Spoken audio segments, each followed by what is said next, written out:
काट दिया आपने, चुटिया काट दी, घुटा दिया, आपकी भाषा में हमारी भाषा में सर घुटा दिया। बताइए अपमान है कि नहीं है? उत्तर प्रदेश के इटावा के कथावाचक की चोटी काटकर सिर मुंडवा देने वाला मामला इस समय सूबे के साथ साथ देश में भी छाया हुआ है।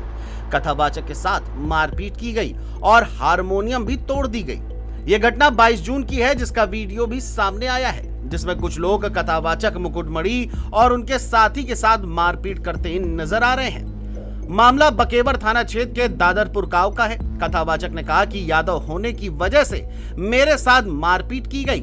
एसएसपी ने मामले में संज्ञान लिया। सपा नेताओं ने एसएसपी से मुलाकात कर मामले में कार्रवाई करने की बड़ी मांग कर दी है। वहीं इटावा की इस घटना ने अब एक और नया मोड़ ले लिया है। इस मामले में कथावाचक मुकुटमणि यादव और उनके सहयोगियों ने छेड़खानी के आरोपों को सिरे से खारिज किया है, जबकि गांव की एक महिला रेणु तिवारी ने उन पर अभद्र व्यवहार का आरोप लगाया था। इस बीच समाजवादी पार्टी ने कथावाचकों के समर्थन में खुलकर सामने आकर मामले को और भी ज्यादा गर्मा दिया। इस मामले पर सपा मुखिया अखिलेश यादव का क्या कुछ कहना है, आप भी सुनिए। घटनाक्रम हो रहे हैं आजकल उत्तर प्रदेश में, जो घटनाक्रम उत्तर प्रदेश में हो रहे हैं, भारतीय जनता पार्टी चाहती है धर्म धर्म से लड़े, जाति जाति से लड़े, क्योंकि उनकी नकारात्मक राजनीति करने का तरीका है भारतीय जनता पार्टी का, जो एक तरफा फैसला लेते हैं।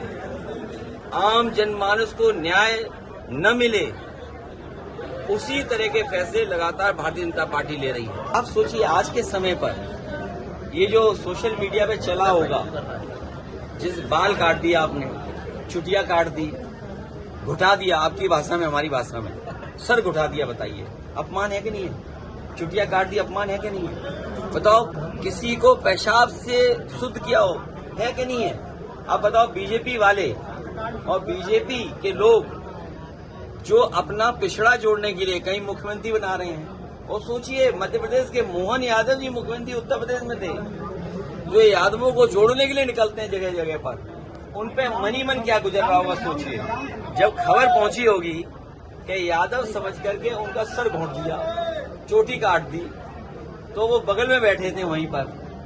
योगी जी के बारे में और देश के जो हमारे सबसे बड़े 2 नंबर के मंत्री, उनके बारे में क्या सोच रहे होंगे? सच बताइए आप, उन पे क्या गुजर रही होगी? आप सोचिए। आप जो मध्य प्रदेश के मुख्यमंत्री जी हैं, वो कहते हैं यादव हैं। मैं तो आपके माध्यम से अपील करूंगा कि मध्य प्रदेश के मुख्यमंत्री जी मध्य प्रदेश से एक दिन का समय निकालें और जिनका सर घुटाया है, जिन पे पेशाब डाली गई है, जिनकी चुटिया काटी गई है, उस परिवार से जरूर मिलें, और जिन्होंने किया उस परिवार से भी मिल लें। दोनों परिवार से मिले। मैं ये नहीं कहता हूं कि एक ही परिवार से मिले। जहां पर कथा हो रही थी उस परिवार से भी मिले, और जे शास्त्री लोग जो गए थे कथा कहने, उनसे भी मिले। ये किस ग्रंथ में लिखा हुआ है? कोई ग्रंथ तो होगा। हमारे उपनिषद हैं, हमारी धार्मिक किताबें हैं, तो बताओ जिनके बाल काटे गए, जिनकी चुटिया काटी गई, वो अपने भगवान की भी नहीं भगवत गीता गा सकते, अपनी कथा नहीं कह सकते, अपने भगवान की नहीं। आप बताओ हनुमान जी की जाति किसने बताई? प्रभु श्री राम की जाति किसने बताई? बताइए, प्रभु श्री राम की जाति किसने बताई थी? आप बताइए। आप कोई नहीं बोलेगा क्योंकि इमरजेंसी है।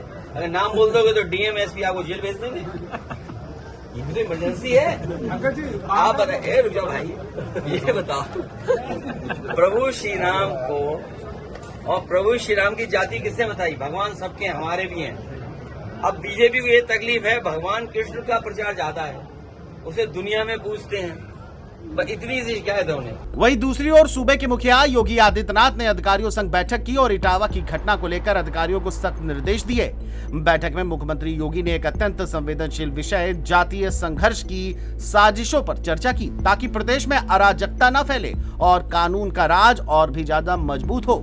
सीएम योगी ने इस बैठक के दौरान अधिकारियों को निर्देश देते हुए कहा कि पिछले कुछ समय से कुछ अराजक तत्व उत्तर प्रदेश में जाति द्वेष फैलाने का षड्यंत्र कर रहे हैं। कौशाम्बी, इटावा और औरैया जैसी घटनाएं इसकी पुष्टि भी करते हैं। ऐसी कुत्सित कोशिशें प्रदेश हित के विरुद्ध हैं और किसी भी स्थिति में स्वीकार नहीं होगी। इन साजिशों का तत्काल पर्दाफाश करें दोषियों की पहचान सार्वजनिक करें और उनके विरुद्ध कठोरतम कार्रवाई करें।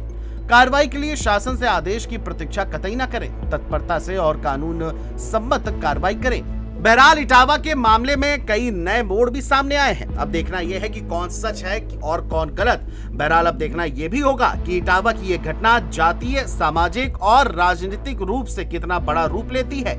लेकिन सबसे बड़ा सवाल कानून व्यवस्था का है और इस तरह की घटनाओं के दोहरीकरण न हो, इसके लिए अंकुश लगाने का भी है। Desk report, GMT news.